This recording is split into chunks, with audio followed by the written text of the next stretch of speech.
Selamat malam jemaat Tuhan yang terkasih. Kita berjumpa kembali dalam program Mesbah Keluarga pada malam hari ini.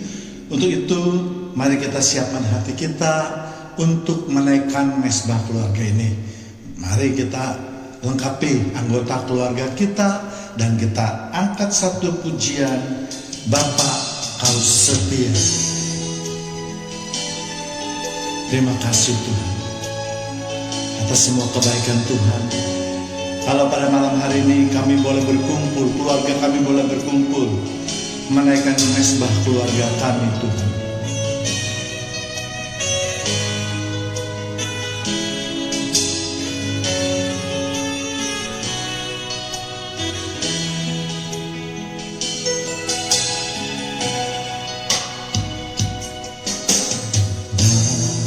Bapa, Kau setia.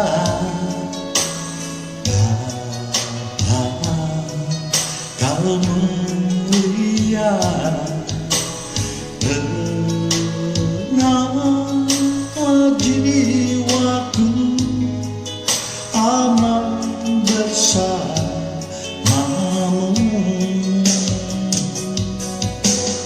Lebih dari harta, Kaulah segalanya.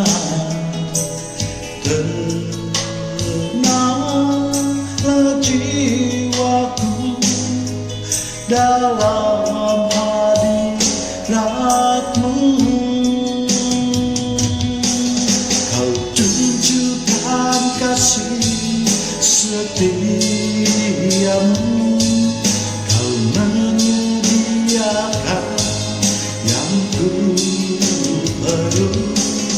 Kau setia, Kau mulia, dulu, sekarang, dan selamanya. Kau tunjukkan kasih setiamu. Kau menyediakan yang ku perlu. Kau setia, Kau mulia, Bapa Kau setia. Sungguh beruntung kami sebagai umat-Mu Tuhan, mempunyai Bapa yang begitu setia, yang selalu mencukupi kebutuhan hidup kami Tuhan. Mari sama-sama kita imani. Bapa Kau setia, Bapa Kau mulia, tenanglah jiwaku, aman bersamamu. Lebih dari harta, lebih dari harta, Kaulah segalanya. Kaulah segalanya. Tenanglah jiwaku dalam hadirat-Mu. Mari kita angkat tangan kita. Kau tunjukkan kasih setiamu.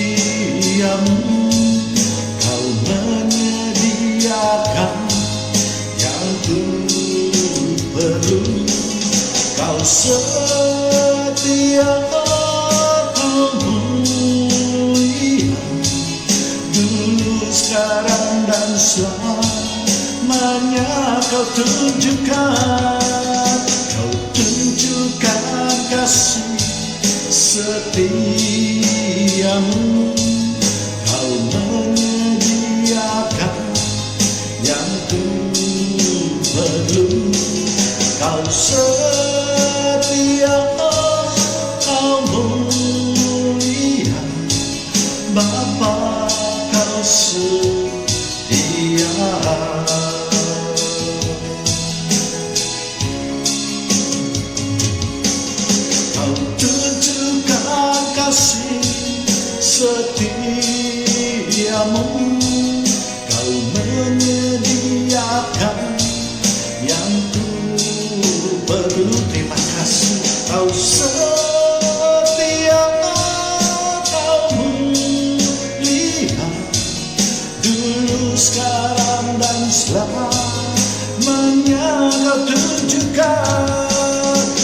tunjukkan kasih setiamu. Kau menyediakan yang ku perlu.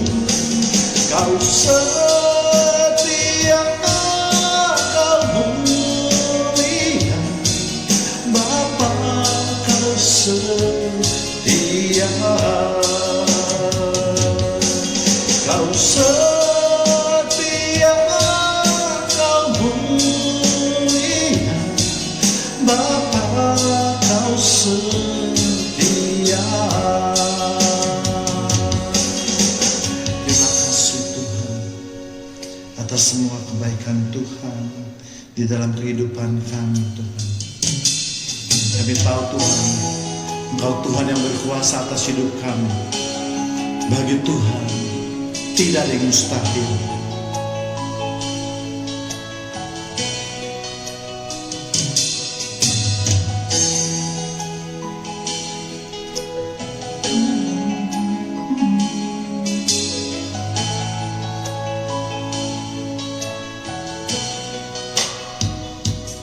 Ku yakin saat kau berfirman, ku menang saat kau bertindak. Hidupku hanya ditentukan oleh perkataanmu. Ku aman karena kau menjaga. Ku kuat karena kau menopang. Hidupku hanya ditentukan oleh kuasa-Mu. Bagi Tuhan tak ada yang mustahil. Bagi Tuhan tak ada yang tak mungkin. Mukjizatnya disediakan bagiku. Ku diangkat dan dipulihkannya.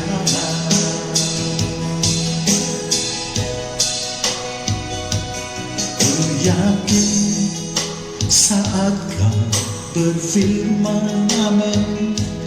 Ku menang saat kau bertindak. Hidupku hanya ditentukan oleh perkataanmu.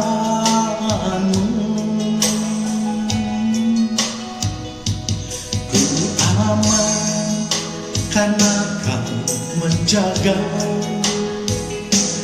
Ku kuat karena kau menopang. Hidupku hanya ditentukan oleh kuasa-Mu. Mari kita angkat suara dalam hati kita. Bagi Tuhan tak ada yang mustahil.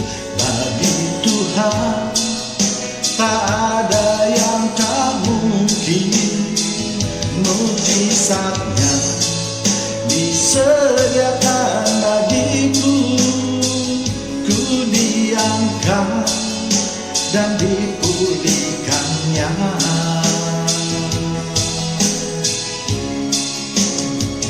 Bagi Tuhan tak ada yang mustahil. Bagi Tuhan tak ada yang tak mungkin. Mukjizatnya disediakan bagiku. Ku diangkat dan dipulihkannya.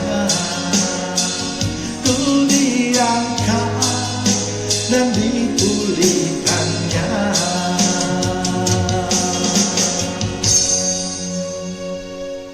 Shalom. Selamat malam jemaat Tuhan yang terkasih. Kita berjumpa kembali dalam program Mesbah Keluarga pada malam hari ini. Dan pada kesempatan yang baik ini kita sama-sama akan belajar suatu topik yang saya beri judul, apakah benar Yesus mempunyai Tuhan? Namun sebelum kita memasuki pemberitaan firman Tuhan, ada baiknya kita berdoa terlebih dahulu. Mari kita angkat tangan kita. Puji syukur kami naikkan di hadapan-Mu Tuhan, sebagai ungkapan rasa terima kasih kami Tuhan, atas semua kebaikan Tuhan, atas pemeliharaan Tuhan, atas kasih-Mu yang baru setiap pagi Tuhan, atas perlindungan Tuhan yang sempurna dalam hidup kami, dan juga atas pertolongan Tuhan yang begitu ajaib Tuhan. Kami sudah memuji dan memuliakan nama-Mu Tuhan. Kini saatnya kami mau buka hati kami Tuhan, untuk mendengarkan sebagian daripada kebenaran firman-Mu Tuhan. Untuk itu, mari Tuhan Roh Kudus datang dan urapi kami semua Tuhan, agar kami dapat merasakan hadirat-Mu, agar kami dapat lebih mengerti isi hati Tuhan. Dalam nama Tuhan Yesus, kami sudah berdoa dan mengucapkan syukur. Mari sama-sama yang siap menerima pemberitaan firman Tuhan, kita katakan amin. Sekali lagi, shalom jemaat Tuhan yang terkasih.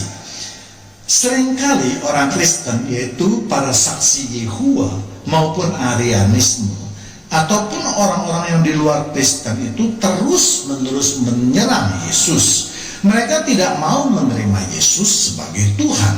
Jadi mereka berusaha untuk mencari ayat-ayat yang mereka coba patahkan bahwa Yesus itu adalah Tuhan. Namun tentu saja mereka tidak berhasil menemukannya, karena kebenaran bagaimanapun ditutupi itu tetap sebagai suatu kebenaran. Kalaupun ada ayat-ayat yang mungkin kelihatannya bisa menunjang pendapat mereka, namun pastilah itu akan terjadi kontradiksi kalau kita melihat secara keseluruhan daripada isi Alkitab atau dalam konteksnya, ya. Salah satu ayat yang biasa dipakai oleh mereka yang menyerang Yesus adalah di Yohanes 20 ayat 17, ya. Kata Yesus kepadanya, "Janganlah engkau memegang aku, sebab aku belum pergi kepada Bapa. Tetapi pergilah kepada saudara-saudaraku dan katakanlah kepada mereka bahwa sekarang aku akan pergi kepada Bapakku dan Bapakmu, kepada Allahku dan Allahmu." Ya. Konteks daripada ayat tadi kita semua tahu bahwa itu pembicaraan atau perkataan yang Yesus katakan setelah Yesus bangkit. Ya, maka Yesus menampakkan dirinya kepada Maria Magdalena. Dan ketika Maria Magdalena itu mengetahui bahwa yang berada di depannya itu adalah Yesus yang telah bangkit, maka dengan sukacita Maria Magdalena ingin memegang Yesus. Namun Yesus menolak dan mengingatkan bahwa Yesus masih dalam keadaan kudus. Ya. Dan Yesus juga mengatakan bahwa Yesus akan pergi ke rumah Bapa yang ada di sorga. Inilah buktinya kalau di sorga itu semuanya harus kudus, sebab tidak mungkin yang berdosa bercampur dengan yang kudus. Inilah juga salah satu alasan saya menolak banyak kesaksian orang-orang yang mengatakan bahwa mereka telah pergi ke sorga dengan tubuh yang fana. Ya, jadi jemaat Tuhan harus berhati-hati di dalam mendengarkan kesaksian orang-orang. Dan buat saya itu bukan kesaksian, tapi penghujatan atau penghinaan terhadap Yesus. Ya, jadi kita harus lebih jeli dalam melihat berbagai perkataan orang. Ya. Kemudian dalam ayat tersebut, karena ada perkataan bahwa aku akan pergi kepada Bapakku dan Bapakmu, kepada Allahku dan Allahmu. Lalu ayat tersebut ditafsirkan bahwa Yesus itu mempunyai Bapa dan Allah. Jadi dengan demikian tentu Yesus itu bukan Allah, ya. Sebab kalau Yesus itu ada Allah, masa Yesus juga mempunyai Allah? Itu pertanyaan orang-orang yang memang tidak mengerti mengenai ayat di dalam Alkitab, ya. Pemikiran yang hanya mengandalkan ayat saja itu disebut ayat biah, ya. Jelas akan membuahkan penafsiran yang sesat. Itulah sebabnya seringkali saya mengingatkan atau saya katakan bahwa untuk menafsirkan suatu ayat kita harus melihat konteks, bahkan kalau perlu kita harus melihat secara keseluruhan daripada Alkitab. Itulah makanya disebut Alkitabiah. Artinya apa? Artinya apa yang kita tafsirkan itu tidak boleh berkontradiksi atau melawan daripada isi secara keseluruhan di dalam Alkitab. Ya, memang kalau kita lihat ada puluhan bahkan mungkin ratusan ayat yang menyatakan bahwa Yesus itu adalah Tuhan, baik itu tersurat maupun yang tersirat, ya. Bagi jemaat Tuhan yang ingin mendapatkan pengetahuan yang lebih komprehensif mengenai apakah Yesus itu adalah Tuhan, maka dapat melihat di video-video yang saya yang lain, ya, yang saya beri judul apakah Yesus itu Tuhan, benarkah Yesus itu Tuhan, jawaban untuk saksi Yehua, jawaban untuk Zakir Naik, dan lain-lain, ya. Banyak sekali video yang telah saya buat yang membuktikan bahwa Yesus sama sekali tidak diragukan sebagai Tuhan dan Allah kita orang percaya, ya. Sebelum kita membahas lebih lanjut, mari kita lihat apakah ada suatu pernyataan di dalam kitab Perjanjian Lama yang menyatakan bahwa Yesus itu mempunyai Tuhan atau mempunyai Allah, ya. Dan jawabannya pasti tidak pernah ada, ya. Saya berani memberikan garansi 1000% bahwa tidak pernah ada ayat satupun yang menyatakan hal tersebut. Mengapa hal itu bisa terjadi? Karena pada waktu itu Yesus belum menjadi manusia, belum berinkarnasi menjadi manusia. Waktu itu Yesus adalah Allah ataupun Tuhan, ya. Pernyataan bahwa Yesus mempunyai Tuhan itu memang harus kita lihat konteksnya, ya.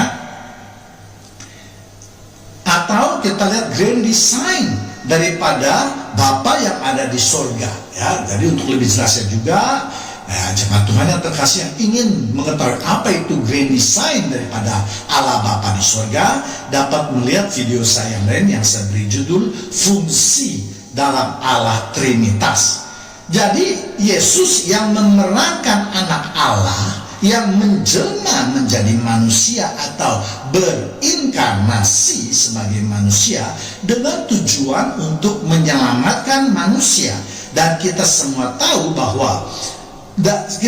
tahu dan meyakini bahwa Yesus dalam posisi ini adalah 100% sebagai manusia dan juga 100% sebagai Allah. Namun dalam kehidupan sehari-hari Yesus memang lebih banyak menampilkan atau menampakkan sifat kemanusiaannya ketimbang sifat kealahannya, ya. Mari kita lihat bahwa ketika Yesus hidup di dunia ini, Yesus bisa merasa haus, bisa merasa lapar, bisa merasa lelah, bisa merasa takut, bisa merasa sedih, bahkan Yesus bisa menangis dan seterusnya.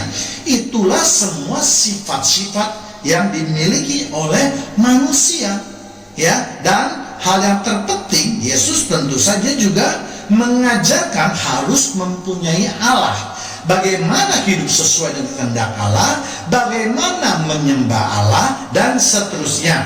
Dengan demikian, maka jelas Yesus juga mempunyai Allah. Sebab tidak mungkin kalau Yesus mengajarkan sesuatu tentang Allah, namun Yesus sendiri tidak mempunyai Allah. Atau dengan kata lain, Yesus adalah seorang ateis.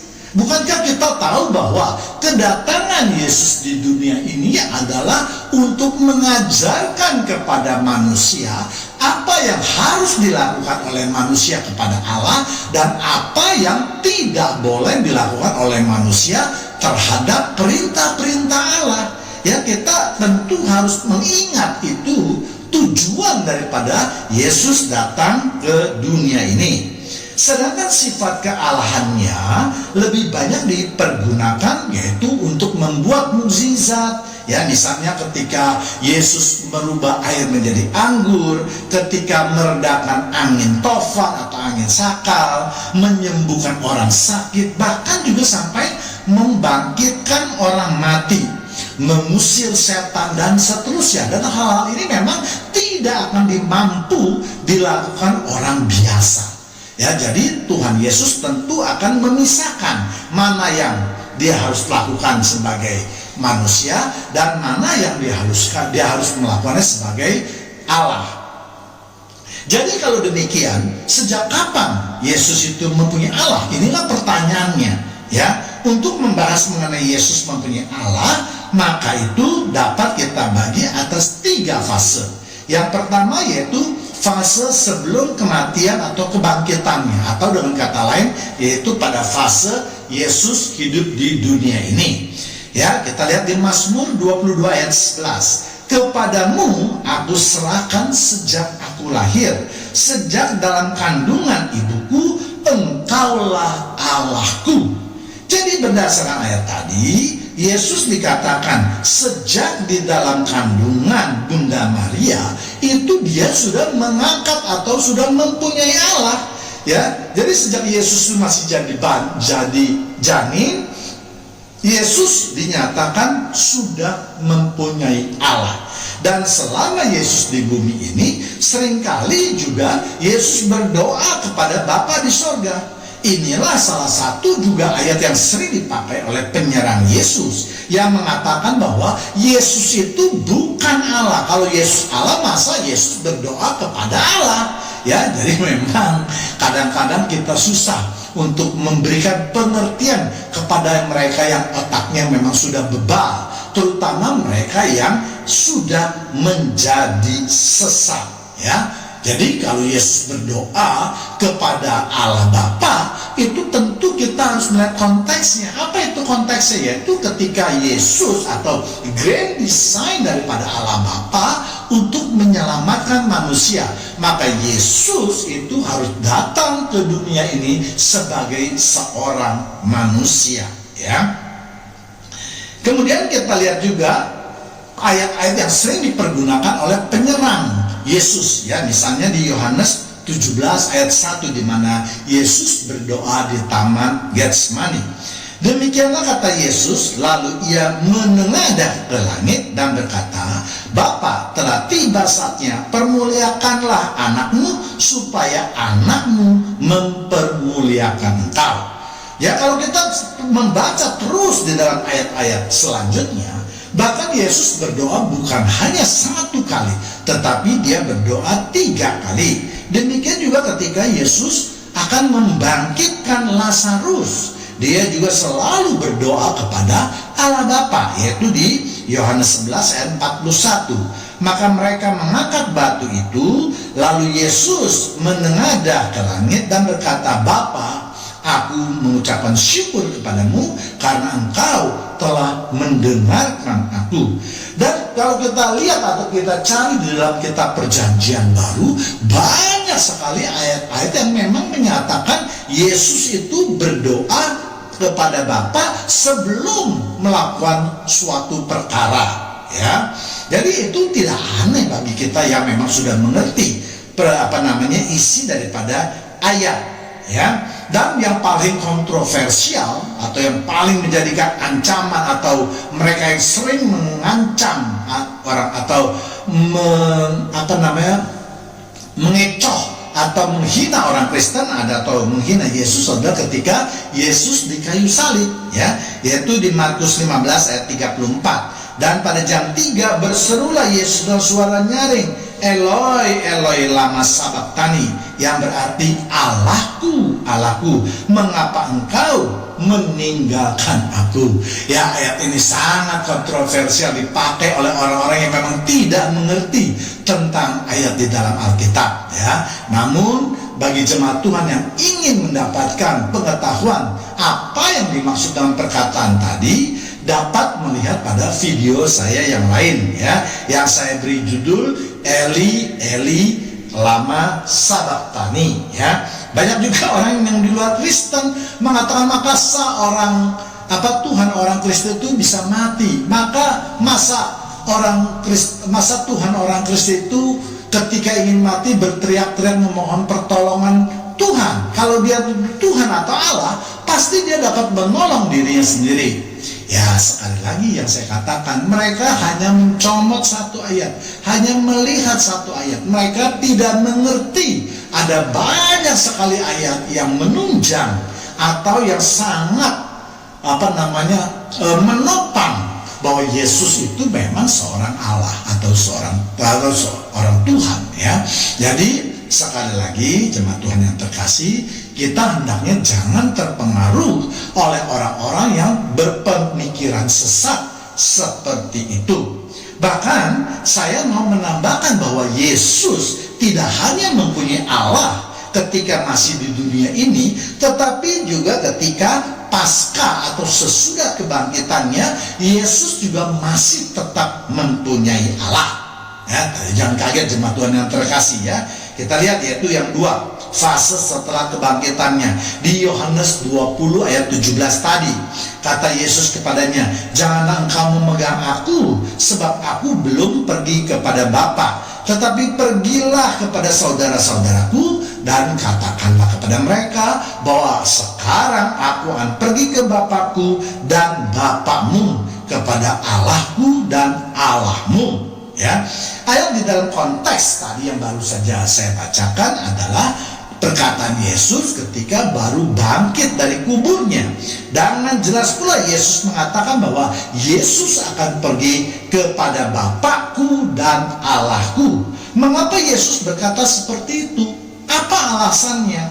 Alasannya ialah bahwa walaupun Yesus sudah dibangkitkan, maka sifat kemanusiaannya dan kealahannya itu dia tetap masih ada.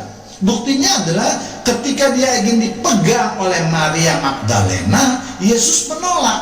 Ya, kalau Yesus bukan manusia, kalau Yesus adalah roh, berbentuk roh, tentu Maria Magdalena mungkin tidak bisa melihat Yesus, apalagi memegang Yesus. Jadi tentu ketika itu Yesus juga dalam keadaan seperti manusia, sehingga Maria Magdalena dapat melihat, dapat mengenali bahwa yang di hadapannya itu adalah Yesus, sang guru ya. Sedangkan bukti kealahannya, Yesus dapat menampilkan diri dalam rupa lain ya kepada kedua muridnya. Kita lihat di Markus 16 ayat 12. Sesudah itu ia menampakkan diri dalam rupa yang lain kepada dua orang dari mereka ketika keduanya dalam perjalanan keluar kota.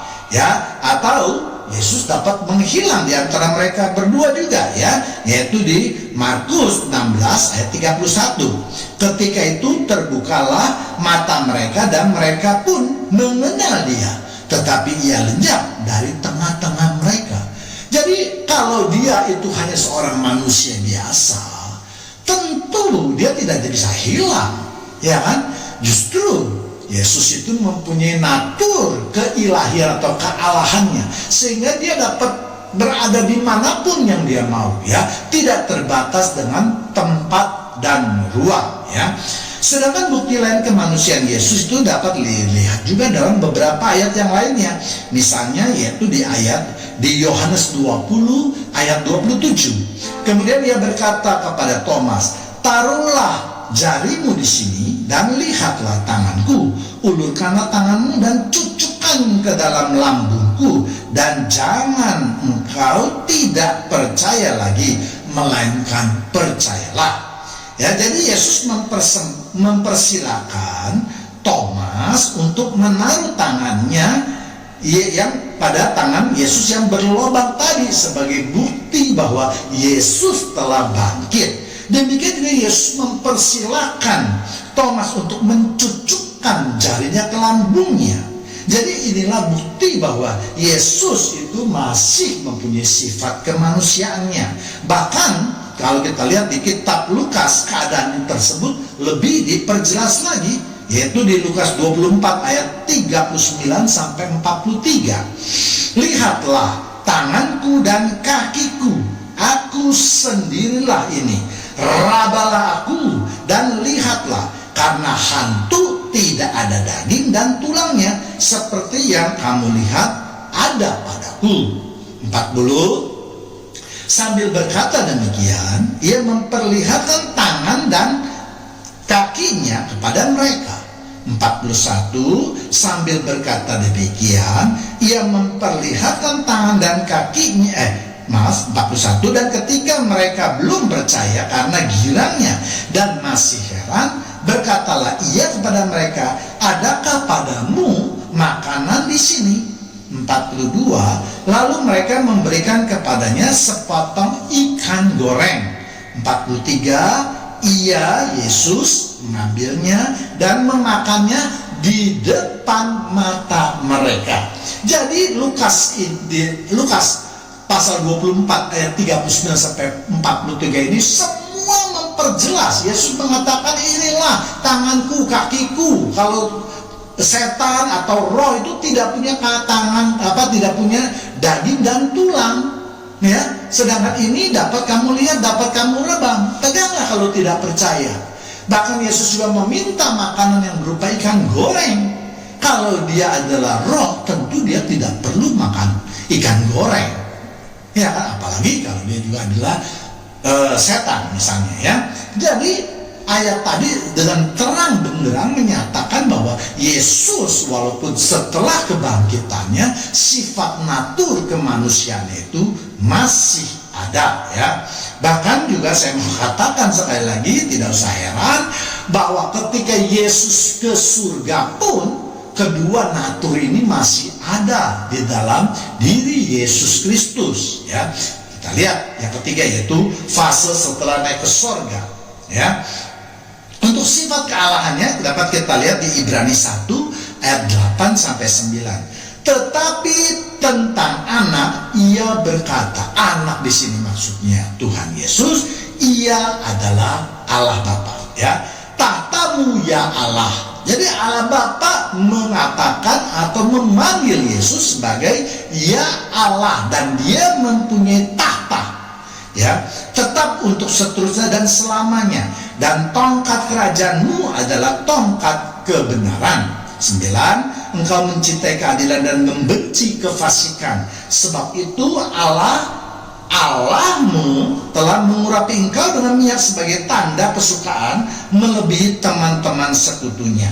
Jadi ayat yang baru saja saya bacakan buat saudara dengan jelas menyatakan bahwa Allah Bapa menyatakan bahwa Yesus itu mempunyai tahta di mana? Yaitu di surga, dan sebutannya adalah Allah, jelas, ya. Jadi ini pasti Yesus mempunyai dua natur yang tadi saya katakan, yaitu naturnya sebagai kealahan atau keilahiannya. Lebih lanjut lagi di ayat 9 dikatakan, sebab itu Allah dipanggil lagi Yesus Allah, Allahmu, Allah Bapa itu telah mengurapi engkau. Jadi kalau ada yang mengatakan, wah Yesus itu adalah utusan, Yesus itu adalah bukan Allah, bukan Tuhan, baca di Ibrani 1 ayat 8 sampai 9, terang benderang kok, jelas kok. Tidak perlu orang terlalu pintar untuk mengerti tentang ayat ini. Semuanya dalam bahasa yang jelas, ya. Mengerti kita, asal otakmu memang ada, ya. Tapi kalau otakmu itu sesat, ya jelas kamu tidak akan bisa mengerti apa yang ingin dikatakan oleh firman Tuhan. Karena firman Tuhan sudah katakan, mereka akan menutup mata sehingga mereka tidak melihat, dan menutup telinga sehingga mereka tidak dapat mendengar, ya. Jadi jelas, ya.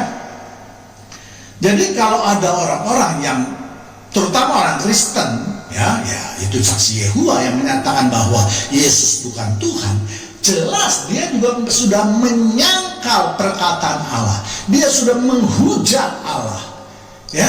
Kalau bagi jemaat Tuhan juga yang masih ingin mendapatkan informasi yang jelas, bisa melihat di video yang lain juga, yaitu yang saya beri judul siapa yang menyangkal Roh Kudus tidak akan diampuni. Ya, jadi saksi Yehova menyangkal. Ya, dia percaya bahwa Allah Bapa adalah Tuhan yang harus dihormati, yang harus diikuti. Nah, Allah Bapa di surga menyatakan atau memanggil Yesus sebagai Allah. Kenapa kalian tidak mengikutinya, membantahnya, atau bahkan sekarang mau menyangkalnya? Jadi buat saya ya jelas, para saksi Yehova itu pasti tidak akan diampuni, ya, akan pasti masuk dalam neraka. Demikian juga kalau kita lihat di Yesus mempunyai Allah, ya. Misalnya di Wahyu 3 ayat 12. Barang siapa menang, ia akan kujadikan soko guru di dalam bait suci Allahku, dan ia tidak akan keluar lagi dari situ, dan padanya akan kutuliskan nama Allahku, nama kota Allahku, yaitu Yerusalem baru yang turun dari sorga, dari Allahku, dan namaku yang baru. Ya, jadi konteks daripada ayat yang tadi saya bacakan adalah perkataan Yesus kepada jemaat di Philadelphia. Ya, ada 4 kali perkataan Yesus yang menyatakan bahwa dia mempunyai Allah, tidak masalah, ya. Jadi sekali lagi kita tidak usah heran atau kita tidak usah langsung menyangkal kalau ada orang mengatakan bahwa Yesus itu mempunyai Allah. Ya, tidak usah. Memang itu benar, dan hal ini juga sudah kita buktikan. Dan yang terpenting adalah pengetahuan kita bagaimana kita bisa mengcounter, ya, pernyataan penyerangan mereka itu terhadap kita, ya. Jadi jelas Yesus walaupun di sorga tetap mempunyai 2 natur, yaitu natur Allah dan natur manusia. Sekarang kita lihat naturnya sebagai manusia di sorga. Kisah Para Rasul 17 ayat 31. Karena ia telah menetapkan suatu hari, pada waktu mana ia dengan adil akan menghakimi dunia oleh seorang yang telah ditentukannya, sesudah ia memberikan kepada semua orang suatu bukti tentang hal itu dengan membangkitkan dia dari antara orang mati. Ya, jadi jelas, ya, Yesus datang menghakimi manusia, kedatangan kedua kalinya yaitu untuk menghakimi manusia, bukan dalam bentuk roh seperti Allah Bapa misalnya atau Roh Kudus, tetapi Tuhan Yesus akan datang sebagai manusia atau seperti manusia, ya. Jadi sekali lagi bagi mereka yang mungkin tidak mengerti, ini kok ada masa iya sih Yesus akan datang, kan Yesus sudah mati, ya kan? Nah, jemaat Tuhan yang terkasih dapat melihat video saya yang lain yang saya beri judul Kemana Roh Orang Mati, ya. Dari sana nanti akan mendapatkan suatu pengetahuan, ya, atau pembahasan tentang hal tersebut. Jadi tubuh Yesus itu kalau ketika datang dari surga untuk menghakimi kita, sama seperti tubuhnya Nabi Elia atau Nabi Musa ketika mereka bertemu dengan Yesus, bercakap-cakap dengan Yesus di bukit. Sebab kalau tubuhnya beda, kalau bentuknya beda, maka kita semua tidak akan mengenali siapa yang datang itu, ya. Dan ayat lain yang menyatakan itu adalah misalnya kita lihat di 1 Timotius 2 ayat 5. Karena Allah itu Esa pula lah dia yang menjadi pengantara antara Allah dan manusia, yaitu manusia Kristus Yesus. Ya, jadi jelas disebut Alkitab manusia Kristus Yesus. Ya, Yesus adalah kita tahu sebagai pengantara kita, dan ini hanya terjadi setelah Yesus naik ke surga. Peran Yesus sebagai pengantara manusia ini akan berlangsung selama-lamanya, selama masih ada manusia yang hidup di bumi dan berdosa, maka Yesuslah yang menjadi pengantara orang percaya. Dan Alkitab mencatat bahwa pengantara manusia itu haruslah manusia juga, ya. Sebab jika pengantara itu roh, maka sekali lagi manusia yang hidup di bumi ini tidak bisa bertemu dengan Yesus atau mengenali Yesus. Maaf. Jadi kesimpulannya ialah bahwa Yesus sebelum berinkarnasi, maka Yesus adalah Allah. Yesus tidak mempunyai Allah, ya, sebab dia sendiri itu adalah Allah. Nah, ketika Yesus itu bereinkarnasi menjadi manusia, maka sifat natur ini yang dua itu akan terbawa terus sepanjang masa atau selama-lamanya. Itulah sebabnya maka Alkitab mencatat bahwa Yesus mempunyai Allah walaupun setelah kebangkitannya maupun setelah di surga, ya. Demikianlah pembahasan mengenai apakah Yesus mempunyai Allah. Mudah-mudahan pembahasan ini menambah wawasan kita semua, ya. Tuhan Yesus memberkati kita semua. Amin. Namun sebelum kita mengakhiri, mari kita berdoa terlebih dahulu. Puji syukur kami naikkan di hadapan Tuhan.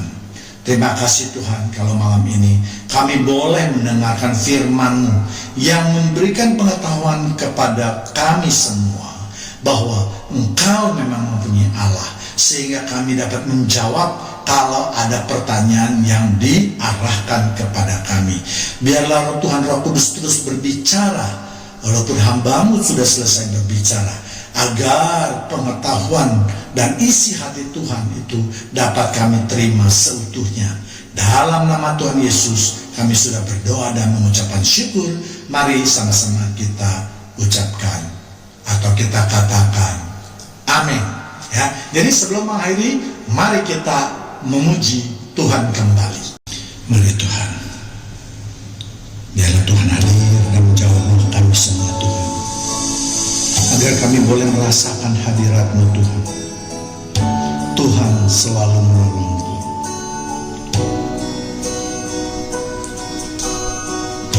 Musim akan selalu berganti,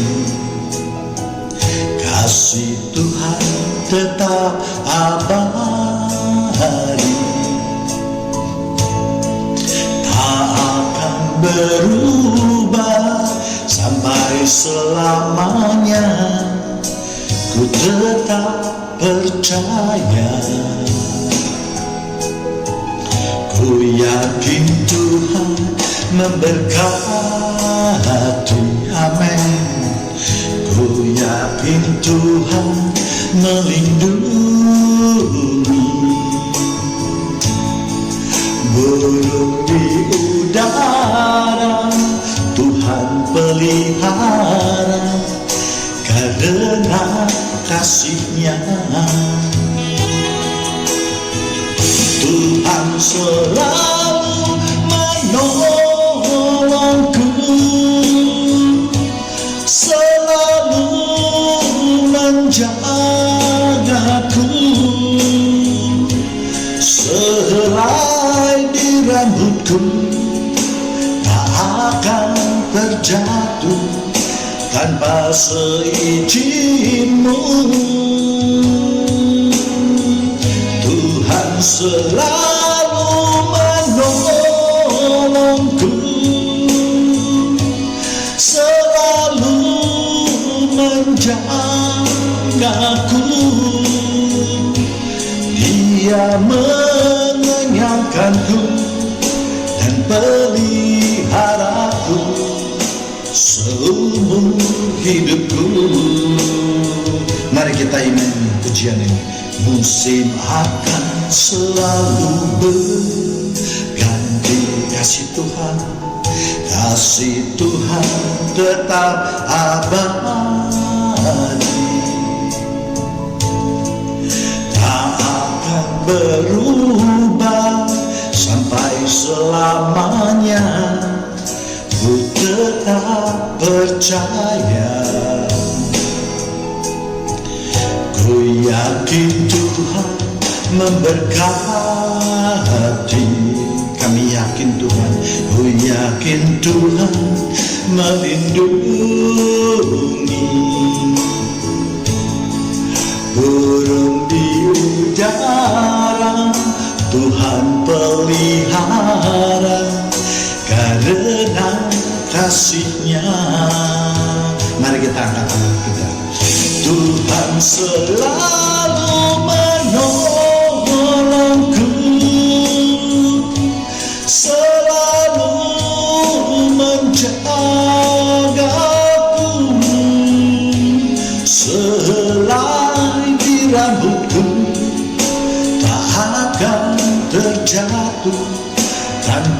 seizin-Mu, Tuhan selalu menolongku,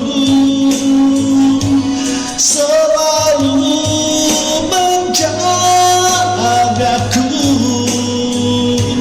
Dia mengenyangkanku dan peliharaku seumur hidupku. Tuhan selalu menolongku, selalu menjagaku. Sehelai rambutku tak akan terjatuh tanpa seizin-Mu, Tuhan. Tuhan selalu menolongku, selalu menjagaku. Dia mengenyangkanku dan peliharaku seumur hidupku. Dia mengenyangkanku dan peliharaku seumur hidupku.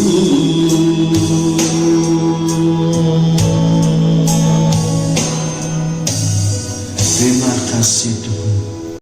Ya, jadikan hidup kami sebagai alat di rumah-Mu Tuhan,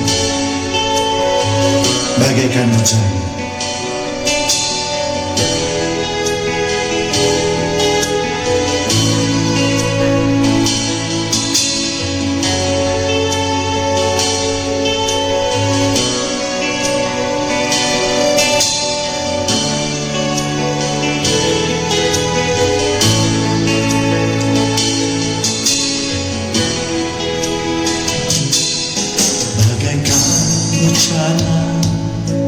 Siap dibentuk, demikian hidupku di tangan-Mu.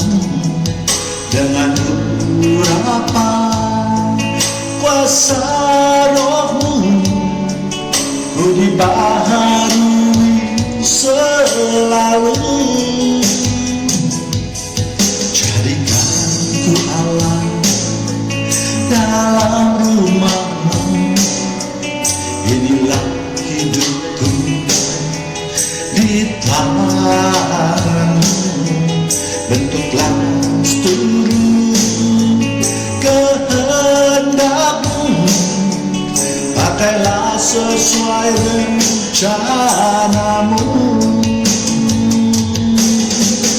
Ku mau seperti-Mu Yesus, sempurnakan selalu dalam setiap langkahku, memuliakan nama-Mu.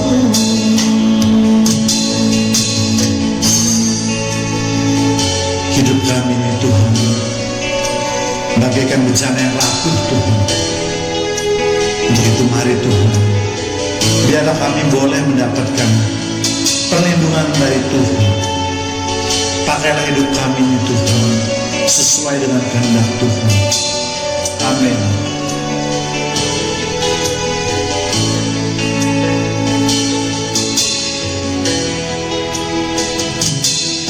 Jadikan ku Allah dalam rumah-Mu, inilah hidup kami, inilah hidupku di tangan-Mu. Bentuklah seluruh kehendak-Mu, pakailah sesuai rencana-Mu. Mari kita angkat tangan kita. Mau seperti-Mu Yesus, sempurnakan selalu dalam setiap langkahku, memuliakan namamu.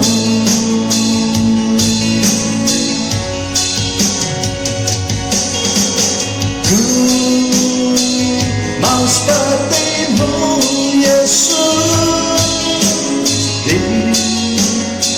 disempurnakan selalu dalam setiap langkahku,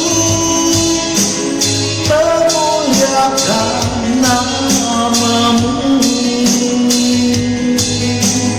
memuliakan namamu. Inilah program Mesbah Keluarga pada malam hari ini. Kita akan berjumpa kembali dalam program yang sama, tentu dengan topik yang berbeda. Tuhan Yesus memberkati kita semua. Amin.